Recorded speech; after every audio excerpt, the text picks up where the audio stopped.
In this video, I would like to discuss 10 illusions about being beautiful, feeling beautiful, that the world, either the media or massive conditioning, has us believe that work to our detriment. I guess I should start by saying that when I see beauty, I mean something that just sparks from within us, not just a new fancy dress.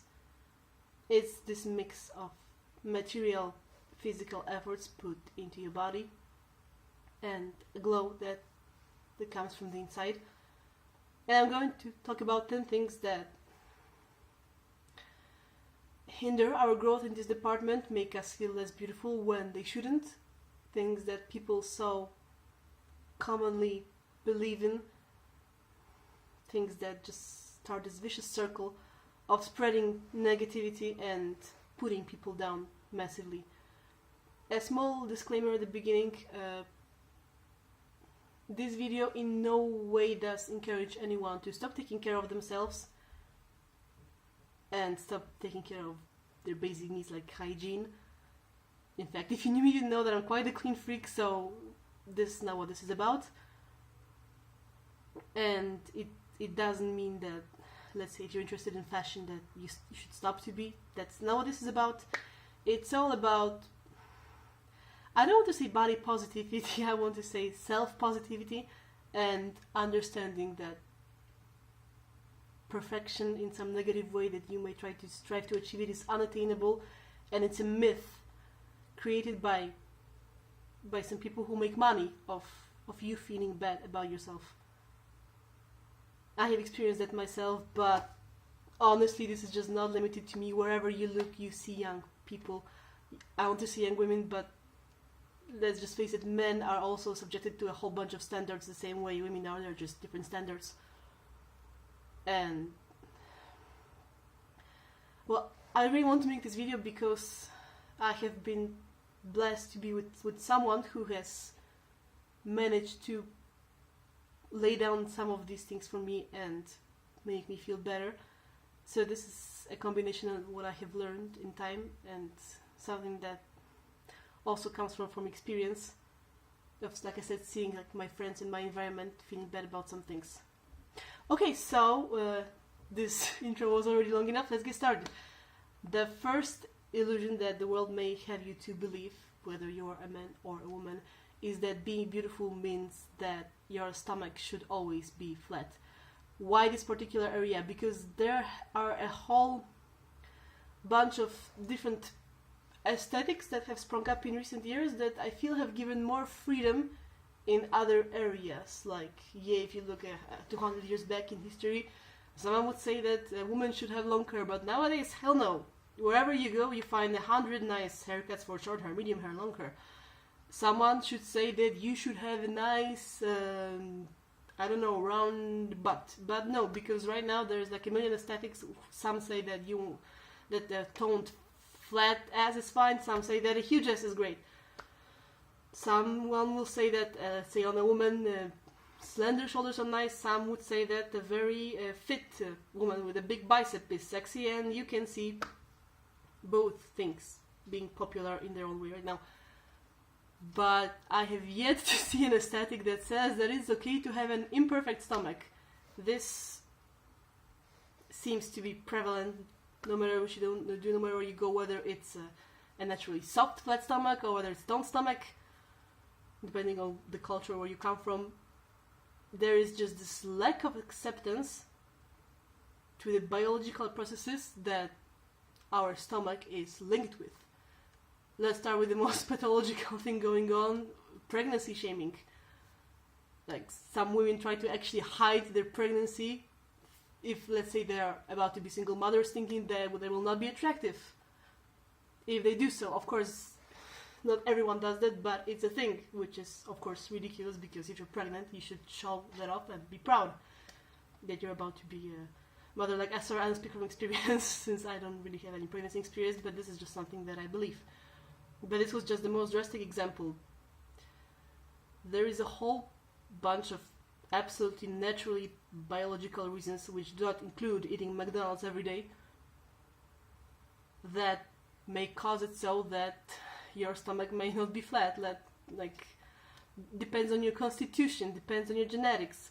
There are people who, like, honestly, it's really unhealthy, especially when they're young, and no matter what, they're just completely skinny, and they get shame for that too. And there are people who they have the lightest meals, like some vegetables, and they just bloat. Myself, I think I'm somewhere in the middle personally, but like people's bodies, they work in many ways, and there are many reasons why you may not have a flat stomach. Like your stomach can even bloat up due to, like, forget a menstrual period if you're a woman, but it can bloat up due to stress. So this is something you may not even have any control over, because if you have had events in your life that have made you stressed and your stomach is not perfectly flat, then it's not your fault. And then not only you are stressed in the first place, you blame yourself further, because now you also don't look as good as you used to, and the cycle continues. The point of this is that if you're a guy, it's okay if you don't go to the gym every day and you don't have muscles that make your shirt just break like in those adventure movies or whatever. It's okay if you're like that. You can still be beautiful. Well, beautiful is not a word associated to men, but I guess be attractive and feel good about yourself. If you're a woman, accept and your menstrual cycle makes you bloat, that's okay. Accept it and allow your body go through the process that it goes through. And if there is anyone who has a problem with this, then maybe you should think about whether they should be in your life or not. The only reason why you should worry about this is that if you're not eating well, aka you have forgotten how do fruits and vegetables look like. In that case, worry, but not because of how you look, but worry because of the potential health issues you may have. The older you are, the more you may have. So really the only thing that should concern you here is your own health and nothing else. The second myth or illusion that's linked to being seen as beautiful in the world is that you should be a certain size, whether you are a man or a woman. So let's start with men. If you are a man, then being too small is looked down upon and is viewed as not manly. If you are a woman, you should just fit into this European, say 36 up to 42. And if for some reason you don't, if you're like smaller, bigger or whatever, it's like not viewed well to talk about it. Like I have seen girls who have to shop in child sections be ashamed about that, as well as of course women of bigger size. And there's also this myth that the bigger sizes are only for people who are fat, but that's not true, because sizes are also for people who are shorter or taller. And there are people who are fit who go to the gym and still will not go up or down out of certain size because their bone structure will not allow them. Only nobody talks about that, and people try to keep on squeezing themselves into clothes that don't fit them just so that they feel better about themselves, which is of course absolutely ridiculous. But again, a lot of people make a lot of money out of us feeling bad about themselves. So whatever size you have, whether you really do have to shop in the kids section or you have to buy plus size clothing, accept it. It's like I said, as long as you take care of yourself, as long as you eat well, as you give the right nutrients to your body, and as long as you like move physically in any way you find pleasurable, then it's really okay. Prioritize your health first. The third illusion is that not only you should be of a certain size, you should have certain proportions, whether you are a man or a woman. So of course a guy has to have a torso that, like I said, expands bigger than this galaxy, and he should have narrow hips and with those lateral delts that look sexy, and a tight butt, and if his arms are not wide enough and he'll go to the gym, he'll feel bad about himself. And of course a girl should have a minuscule waist and tiny arms, huge breasts, and this round stomach or whatever. No one talks about the fact that people come in all shapes, that there are no two different same human beings, and everyone can be beautiful no matter what kind of proportions or what kind of quirks their bodies have. And I think it's really important to mention that if you feel that there's like a measuring stick that you're trying to be, that someone is trying to put you up against, or you're doing it yourself, tell to yourself, no, as long as I work on staying happy and healthy for myself, there will be someone who will love me just the way I am, and if someone doesn't, then it's time for them to not be in my life anymore. Embrace your proportions. If you are a woman with narrow hips and wide shoulders, that's okay. If you are a guy and you happen to have slightly more in the bottom part than the top part, then it's really okay. So the fourth point is that you should have certain criteria, and when I mean this is kind of similar to the separate point, but it's not fully the same, as in, like, okay, we have already gotten over the proportions. Let's say that even that you are when you're like have a tube figure, so like no waist or nothing, but still the criteria means that there are some body parts that you should work on. There are some things that you should be doing, like doing your nails, or going to the hairdresser, and what you like doing kind of gets lost in the process. What if you're a guy and you have soft body and you don't like going to the gym because you're a nerd and you prefer gaming and you don't care about how you look, but then you get shamed for it? The point is, there are all these criteria that we feel like it's a test, like we feel like we need to fulfill them. They're complete bullshit. They have nothing to do with our ability to be loved. Another thing that I want to mention here is that some people feel that if they don't fulfill this criteria, nobody is going to sleep with them. Now, this is the most ridiculous thing I have ever heard, because, okay, I can tell you this right now, like, this is maybe slightly adult content here, like, I'm going to try to use mild vocabulary because YouTube, but no matter how you look right now and what state are you in now, there is a really big possibility someone will sleep with you. It's really not that much of a big achievement than you think. And also, looking in what, like, fulfilling those criteria and looking perfect in this way is not going to help you get the heart of someone you love. Let's say if you're a girl and a guy is treating you badly and you get, I don't know, Botox lips, he will probably still treat you badly because he's a douche or he's not interested in you. And those Botox lips will not make him treat you seriously. He may eventually sleep with you, but let's face it, he would do that even without the Botox. So yeah, the point here is that you don't have to fulfill any criteria to be loved by anyone or to have someone sleep with you. If you really want to sleep with someone, it really is easier than you think. These kind of things tend to find you even if you don't actively look for them. That's just the way the universe is constructed. I'm gonna give an example here from my own private life. When I first met someone that I was really seriously into, it came as a surprise to me because I'm not the kind of person who was ever very focused on relationships. I was always more about my hobbies and fulfilling my own personal goals, and I always thought, yeah, if someone comes along, they will, and if they don't. Sure, I've done some experimentation as a teenager, being curious about all these things, about, you know, first kisses and all this stuff, but it was never really a priority to me. But then I met someone, and, you know, the lightning struck, and it was serious. And because it was years ago, and I still was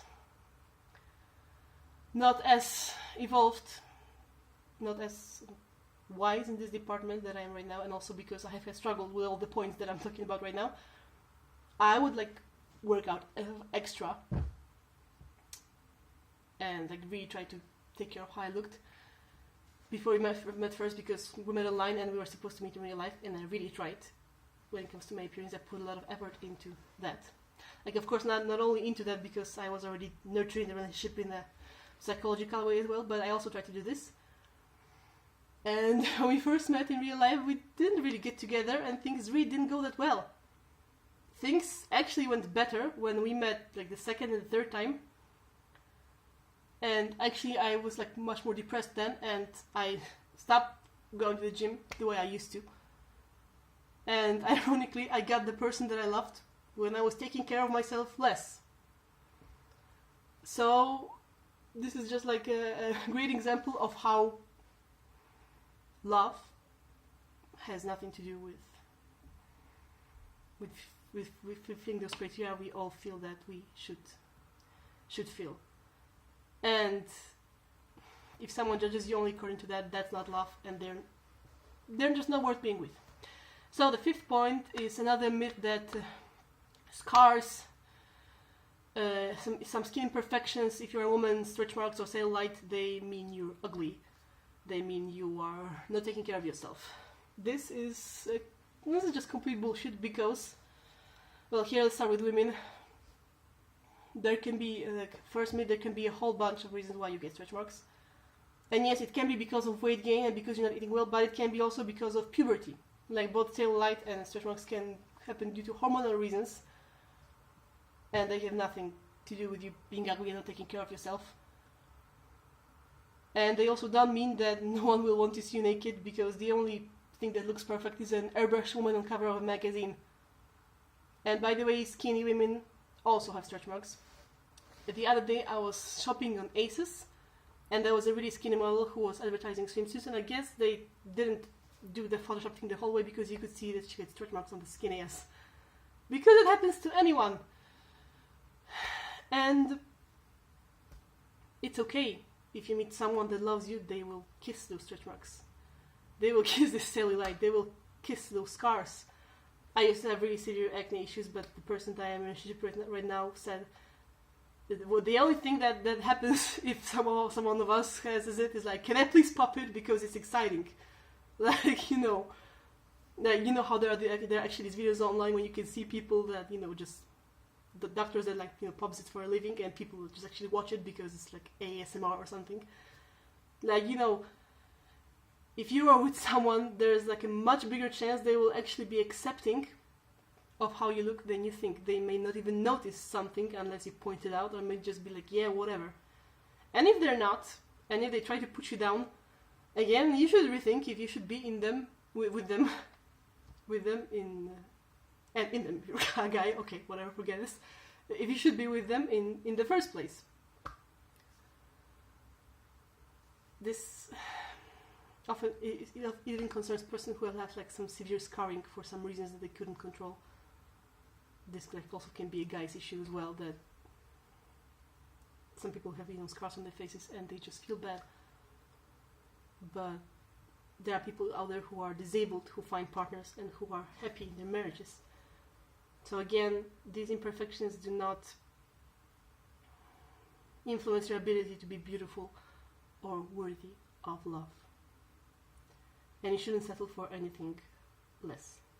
So the sixth illusion I'm going to talk about is this illusion of lack of social permission for having a moment of weakness, being allowed to suffer, and just any sort of imperfection in this department. So basically, there's this feeling that whenever you just feel bad, whenever you feel depressed, you're ugly, you're not okay, you're not beautiful anymore. And this mostly happens often because you're unhappy inside, but you feel like there is this lack of social permission, that you have to go out and you have to be like all smiles, all presentable, and we tend to hide our pain. Well, personally, I'll do it because I kind of feel like it's nobody's business, and I'm very private about it, which is very ironic since I'm not posting it on the internet. But I'm trying to break through that as well, the problem of talking about it whenever I feel bad. But we really feel like it's shameful, and like we're not beautiful and worthy of acceptance anymore if we're depressed, if we have mental health problems, if we don't feel good anymore. But a person who loves you is going to think that you're beautiful when you're crying, when you're down on the floor crying and you can't get up. They will still think your struggle is beautiful, and they will think your journey is beautiful. And it's possible. It can happen to you even if you don't look for it. But you also have to find it within yourself. You need to tell yourself that you're beautiful, down on the floor, crawling on the ground and trying to get up. So this is kind of linked to the 7th point, which is that you're only beautiful if you're on top of your game. And for this you don't even have to be depressed. Let's say you have a worse day, like you're just a regular non-depressed citizen who goes to work or school every day, and then you just stop yourself from doing those things because you just think, oh, my makeup is not good today, my hair is not good today, so I won't do this, I won't do that. No, these things should not stop you from doing the things that you really want to do. If there is something you really want to do, don't let some minor imperfections that probably no one else can even see stop you from pursuing whatever you care about. There are all these videos of people who do these challenges where they're like, 20 days without makeup, something like this, and then they say that some people, they didn't even notice that they stopped wearing makeup. And this just shows how much of this feeling of inferiority when we are not on top of our game can touch us from the inside. So yeah, of course, cut yourself a break if you want to rest, but if there is something that you feel like you really want to do and you're not doing it because you don't feel like today you're on your peak, don't let this stop you. You can't really predict when you will feel like you're peaking. Like whatever, our hormonal moods, they're unpredictable, and you can then let them control you if there's something you really care about. If something is important, cut yourself a break when you need to, but don't obsess over some small things like, oh my god, I didn't go to the hairdresser yet, so I'm not going to go and try to call this guy that I really like. Well, go ahead, do it, He probably won't even notice anyway. So, also for guys, don't try to chat up to this girl after you have gone to the gym and your bicep has grown 10 centimeters. She probably, like I said, won't care or notice. Just do it today if you feel like doing it. It's not gonna feel any easier tomorrow. You just have to break through this. And the longer you wait, the more anxious you become. So the 8th point, the 8th illusion that the world tries to teach us is that beauty can only come to you through external validation or through what others say to you. So let me rephrase this. If someone says you're beautiful, you feel beautiful. If someone says you're okay, you're okay. But if somebody comes and says the opposite, then you're done for. Then beauty just vanishes like this. And yeah, this is a feeling that you sometimes can't quite control, especially if it was some of your parents or family members who made you feel this way, because the family you brought up with, the parents, they are, when you're a kid, it just goes so deeply in your subconscious. It's just so deeply ingrained that it can be hard to let go of, but you really need to strive to build up, no matter how hard it is, I know from experience how it is, to build up that independent self-confidence and self-love, which will tell you that you're beautiful because you're yourself and because everyone has something beautiful about themselves which should be cultivated and loved. And it doesn't change if someone comes up who doesn't like it, because let's face it, the world is a huge place, and look in the mirror, you don't like everything, so why do you expect others to like everything? They won't. The difference is that they may or may not be polite, nice and kind about it. And, well, either not, then you walk away, or you just, you put them in their place and you walk away. But this shouldn't make you think that they're right. I personally do this the most when someone may criticize my character. Then I sit and I wonder, okay, am I really like this as a person? Should I refine my character? But even this is all subjective. As they say, one man's ugly is another man's beautiful. So you can't please anyone, you can't please everyone no matter what you do. And you shouldn't try to. The only person that you should please is yourself. You should try to be yourself, because people have so much conditioning, individual conditioning, that comes from their individual life path put on them, that you're not able to be someone who pleases everyone. And those precise things that make others maybe cringe, they can be your good luck card. They can be a strength in someone else's eyes. I'm going to give you an example. As a woman, I'm pretty tall and toned, and well, I have spent a lot of time with my grandparents when I was little, and like, okay, my grandpa, he's the kind of, if I honestly wore a rag and I don't know, a potato sack, and I came, he would just laugh and he would take a picture of me because he likes taking pictures. He would not care. He doesn't care about appearances. He actually proposed to my grandma apparently in some dirty pants while eating something out of a can with a knife, because he's like so independent. He doesn't care about this kind of thing. But my grandma, she's a good person, but she's pretty traditional. And to her, a woman should be feminine and delicate and poised and, you know, all this last century stuff. And because she meant to help me, she has always criticized the fact that I am tall and more like athletically built, because I'm this kind of person who, my ass is on the couch, but my ass still has, like, you know, a lot of muscle on it. Like, I have all the workouts that I've been through, they have left a trace, and I can be pretty toned even when I take breaks from the gym. And she would say things like, she would say that my stomach being hard is bad because it's not feminine, or like, yeah, me just generally being the way I am is a problem because of her conditioning. And she thinks she's helping me, but she's not, because the truth is that there's nothing I can do about it, and trying to lose weight from your muscles, it's very bad for your health. And you shouldn't do that. Or you end up like looking one of the models that look as if they just escaped from a concentration camp. That's not good. Your body's not gonna thank you for this, and especially the younger you are, especially if you're a teenager, you're in your formative years, that this may even do some damage to your bones. And then when you're old, hello osteoporosis, hello bones breaking like this, like a twig. This is not good for you. So while you should be healthy, you should remember that healthy means nourished. And again, don't let anyone's conditioning decide how you should be. Only you can know that. So, the ninth illusion that we're going to be talking about is the fact that internal beauty and external beauty are not correlated. There is this stereotype of a high school queen bitch, so she's mean, but then she's hot on the outside. She has money, she's well dressed, she's designer clothes, she's a perfect body, and so she's popular. And no one cares about her character,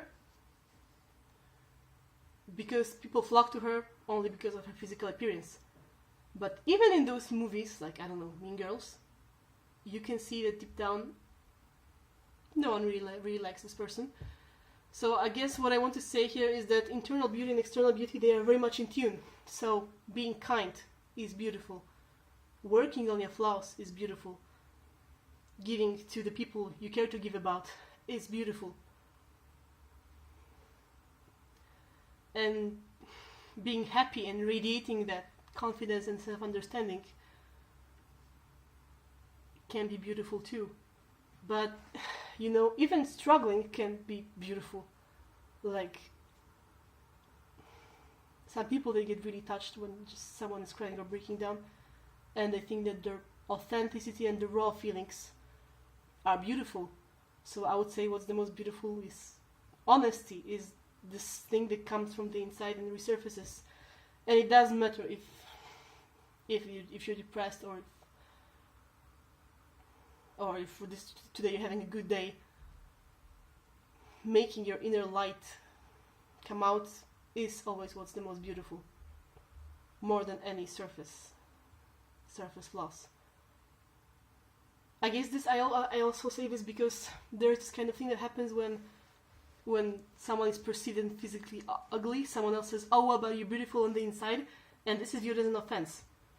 And I guess I see why, but the point is that you should just throw all this thinking out of the window. That's not how things work.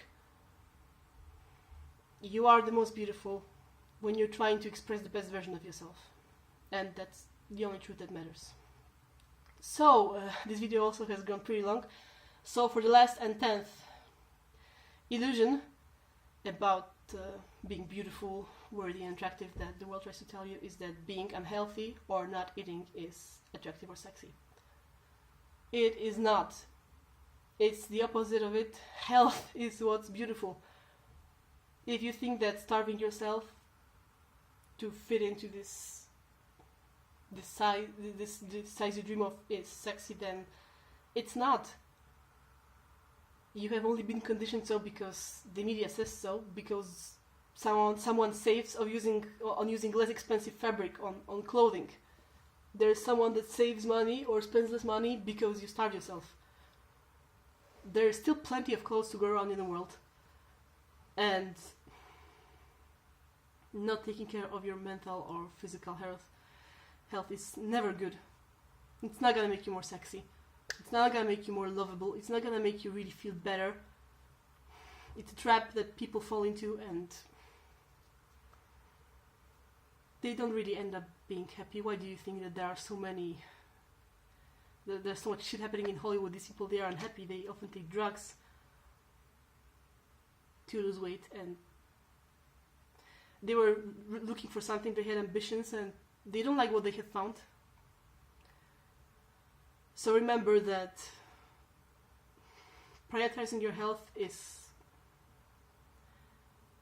what's going to make you feel best about yourself, and this is going to radiate and make you shine more than any too drastic diet could. The only moment when you should consider diet is when you consume more fat and more snacks than anything else, in which case, yeah, okay, that's not good for you, but not because of how you look, but because of what's on the inside of your body, and because of the health issues that you're going to have because of that. So remember, health is beautiful. Okay, so I'm really glad that I managed to make this video. It has turned out way longer than I expected. Hopefully you stay with me until the end. I swear it's worth it. The last kind of ending remark that I wanted to make is that it's okay if you struggle with any of the aforementioned things, because these things, they are so, like, if you watch TV, these things are fed to you day by day. Like, for example, me myself, I don't even turn on my TV. I use my TV to plug my laptop to watch a movie on a bigger screen, because self-preservation, and because of the toxic values that the media can sell to you. But people are turning more and more towards the internet, where they choose the content that they watch. So this is good, because you can pick the content that you watch. So remember, if you struggle with any of these points, that's okay. Give yourself time. If you struggle with people trying to reinforce these toxic thoughts further, if you're really close to them, try to talk to them about it. Try to tell them what you think or how you feel. And if they're really your friend, and if you tell them, look, this thing you're doing makes me feel like you're putting me down, a true friend will get that. And they will not do it anymore. And if they're not, then they're not your real friend, and maybe it's time to ask yourself what you're doing with them. Because all that you have at the end of the day is yourself. And you should always love yourself first and foremost. So I hope maybe this video made someone feel better, and stay tuned for more. Thank you, bye.